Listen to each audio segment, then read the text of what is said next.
मैं इस कौम में अल्हम्दुलिल्लाह बेदारी आती जा रही है और एक न एक दिन देखिएगा सर चढ़ के बोलेगा कि नहीं, अब बच्चों से ज़्यादा बच्चियों पर ध्यान दिया जा रहा है, बच्चियों को भी तालीम से आरास्ता और परास्ता किया जाए।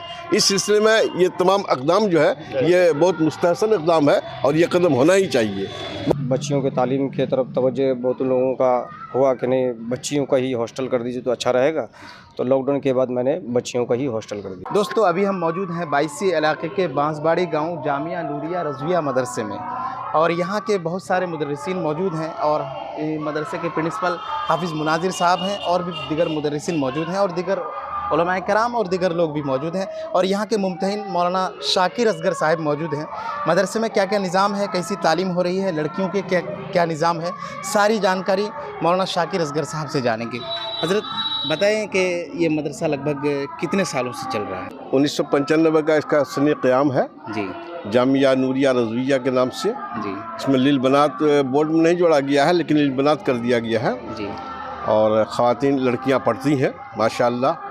और मैंने ही इम्तिहान लिया था जी। लड़कों से बच्चियों से बहुत तबीयत खुश हो गई कि बहुत अच्छी मतलब याद दहानी कराई गई है सबको जी। और हाफिज़ा भी सबका मैंने अच्छा देखा।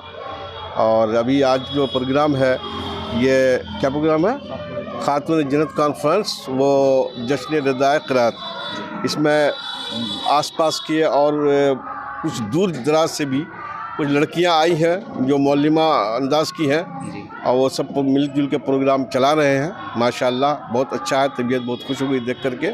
यहाँ का नज़्म नस्क़ हाफिज़ मुनाजिर सल्लल्लाहु ने बहुत अच्छे अंदाज में रखा है और बच्चों को किसी बात की कोई तकलीफ़ नहीं है और दीनी व असरी तालीम दोनों तरह से ये मदरसा बहुत ही कामयाब है। दुआ है अल्लाह ताला इसको रात दिन और कामयाब करे।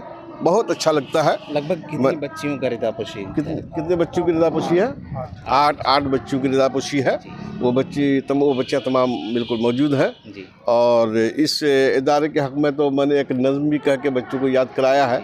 उसका तो तमाम उसके अशार मुझे तो याद नहीं है, सिर्फ ये है कि नूर का सिलसिला जामिया नूरिया, इल्म फ़न का दिया जामिया नूरिया, ये हकीकत है कोई फसाना नहीं है, रज़ा की रज़ा जामिया नूरिया। मैंने एक जुमले में पूरी कायनात को समेट दिया है। हज़रत एक बात समझ में नहीं रही, आज जो लोग हैं बहुत सारे लोग मतलब इल्म दीन हासिल करना नहीं चाहते, अपने बच्चों को मदरसे में पढ़ाना नहीं चाहते हैं, लोगों को क्या पैगाम देना चाहेंगे? हाँ, इसमें कुछ तसाहुल है, कुछ सुस्ती आई है हमारी कौम के अंदर, लेकिन अल्हम्दुलिल्लाह इस किस्म के मदारिस से जो बच्चियाँ निकलती हैं तो इनकी मतलब जागरूकता देख करके, इनकी बेदारी देख करके इस उम्मत में, इस कौम में अल्हम्दुलिल्लाह बेदारी आती जा रही है और एक न एक दिन देखिएगा सर चढ़ के बोलेगा कि नहीं, अब बच्चों से ज़्यादा बच्चियों पर ध्यान दिया जा रहा है, बच्चियों को भी तालीम से आरास्ता और परास्ता किया जाए। इस सिलसिले में ये तमाम इक़दाम जो है ये बहुत मुस्तहसन इक़दाम है और ये कदम होना ही चाहिए। बहुत अच्छा है, इंशाअल्लाह वो दिन आएगा, बहुत जल्द आएगा और आ रहा है कि लोगों में ये बेदारी पैदा हो रही है। हज़रत एक सवाल और पैदा होता है कि जहाँ लड़कियों को पढ़ाने के लिए अभी लोग सक्षम हैं, पढ़ाना चाह रहे हैं, लेकिन वहीं पर अपने बच्चों को पढ़ाना नहीं चाह रहे हैं, इसको लेके लोगों को क्या पैगाम देना चाहिए? नहीं, ऐसा तो मैंने नहीं देखा अभी तक अल्हम्दुलिल्लाह। बच्चों को भी, चूँकि अब जो है ना, लड़की हो या लड़का, बच्चे हों या बच्चियाँ, मतलब यह है कि अब तालीमी जो एक बरक़ी लहर है वो कौम के अंदर, कौम की रगों में दौड़ पड़ी है। इसलिए मैं समझता हूँ कि अल्हम्दुलिल्लाह तमाम लड़के लड़कियाँ जो भी हैं कौम मुस्लिम के, इनको दीनी तालीम से मतलब आगाह होना चाहिए और लोग इस पर ध्यान दे रहे हैं और मेरी ख़ास कर गुजारिश है कि और ज़्यादा से ज़्यादा इस पर तवज्जो डाली जाए। जी। तो ये हमारे साथ हैं मौलाना शाकिर असगर साहब जो बहुत बेहतरीन शायर हैं, उस्ताद शायर भी हैं और यहाँ के मुम्तहिन भी हैं। जामिया नूरिया रज़विया जो मदरसा है, बनात है, और यहाँ के हाफिज़ मुनाजिर साहब हैं, उनसे भी कुछ जानकारी चाहेंगे कितनी बच्चियों की मतलब यहाँ तालीम है और भी दीगर जानकारी है। हाफिज़ मुनाजिर साहब बताएं कि यहाँ आपके बनात में कितनी बच्चियों का एडमिशन है और अभी फ़िलहाल कितनी बच्चियाँ हैं? हमारे पास एडमिशन है 120 का जी और अल्हम्दुलिल्लाह 90 बच्चे अभी मौजूद है हॉस्टल में और गाँव की भी बच्चे भी आते हैं पढ़ने के लिए और 7 असातिज़ा इकराम है, मौल्लिमात भी है, बावर्चन भी है खाना बनाने के लिए। तो सारा निज़ाम चल रहा है। वो हमारे मुफ्ती शमऊन साहब हैं, वो नाज़िम तालीमात है, वो ये तालीम के निज़ाम को ही संभालते हैं अभी इस वक्त अभी।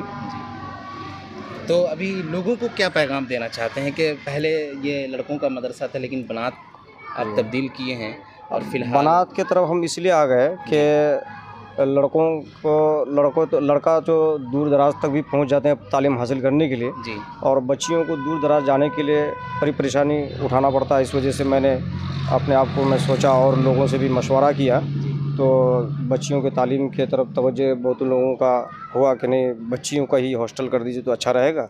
तो लॉकडाउन के बाद मैंने बच्चियों का ही हॉस्टल कर दिया। तो फिलहाल अभी कितनी बच्चियां एडमिशन है यहाँ हॉस्टल? 120। 120 जी तो और भी रमज़ान बाद रमज़ान बढ़ाने का जी जी प्लान है क्या? जी, अभी हमारे पास इंतज़ाम हो गया है, लगभग 200 का इंतज़ाम हो गया। हम अब 200 बच्ची को रख सकते हैं आराम से यहाँ तो पे। लोगों को क्या पैगाम देना चाहेंगे अपनी बच्चियों को लेकर के पढ़ाने के ताल्लुक से? लोगों को यही पैगाम देना चाहते हैं कि आप इस जामिया नूरिया से जुड़ने का कोशिश कीजिए, और हमारे यहाँ जो है तालीमी मियार को हम काफ़ी मजबूत बनाने का हमेशा हम सोच रखते हैं, जी और आवाम का सपोर्ट होना भी बहुत ज़रूरी है। आवाम अगर हमको सपोर्ट करे तो इंशाल्लाह जी हम तालीमी मियार को बहुत ही मजबूत व आला बनाने का हम भरपूर हमेशा कोशिश करेंगे। जी ठीक है। और एक साहब